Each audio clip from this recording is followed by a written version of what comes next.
Hi, I'm Tom Kelsey. I'm Used Equipment Advisor for Land Pro Equipment. And I'm Ryan Payment, Vice President at Land Pro Equipment. And we're here today to talk a little bit about right to repair and right to repair legislation. Could you tell us, Tom, what does right to repair mean? Right to repair is legislation proposed in our state governments that would allow people access to some embedded codes and some privacy information relative to a whole gamut of devices, different industries, and they would actually have the ability to alter machines as they were intended to be manufactured and operated. Gotcha. So for us specifically, I guess, working on tractors, combines, ag equipment, what does that mean for us and our customers? So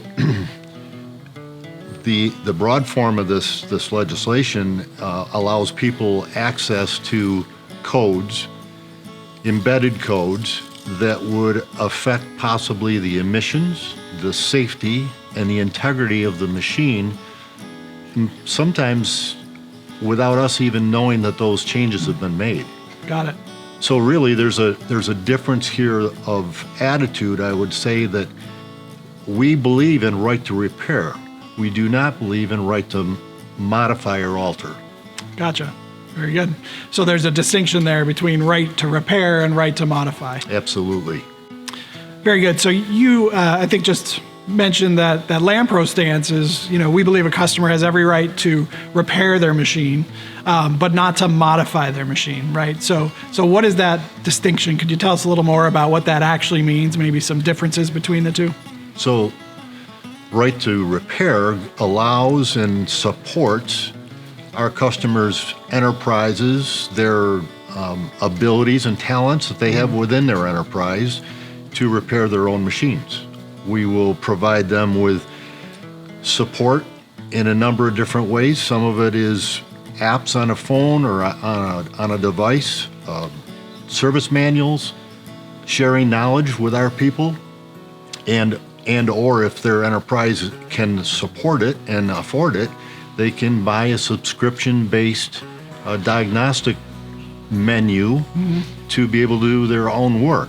The distinction is that we think it's important to not give them access to all the embedded codes because that embedded code may be a lot different on a 500 horsepower tractor than it would be on a cell phone or a laptop or a hospital ventilator. This legislation has come pretty strongly lately because of the pandemic and some of the things we've heard and read about in the news. So if you have access to those embedded codes, the customer could possibly alter the emissions. And I'll give you an example. It's kind of interesting. In final Tier 4 emissions, the air that's exhausted out of that machine is actually cleaner than the air that it intakes. So if we alter that, we're altering emission standards that the federal government has implied on all of us, imposed on all of us. The safety part of it, if we're able to chip a machine or change the horsepower of it, maybe it was intended to be reliable for its life cycle of 20 years or whatever at 350 horsepower, and you're able to move it to 450 horsepower, it endangers the integrity of the machine. And lastly, as a trusted advisor of our customers, I think it's really important that we help them manage their assets. Their used equipment, their equipment fleet is an asset to them. And if we alter it, if we modify it, the integrity of the machine and the value of the machine is diminished. So Tom, you mentioned safety as one of the issues with, if you were to modify the machine. Could you expand a little more specifically on safety and what are some examples of how the changes could affect the safe operation of a machine? So maybe a first example would be a tractor is designed to run at 25 miles an hour. We can make some assumptions that everything about that 25 mile an hour parameter is set, including tires and brakes and so on and so forth. If we allow the speed sensors to be altered so that it moves from 25 miles an hour to 40 miles an hour, we may not have adequate brakes. We may not have adequate tires to withstand that 15 mile per hour change in road speed and creates a hazard on the road. Sure. So if you're driving down the road at 40 miles an hour and you don't have the right brakes, that could obviously end Trouble. very badly. Yeah. Yes.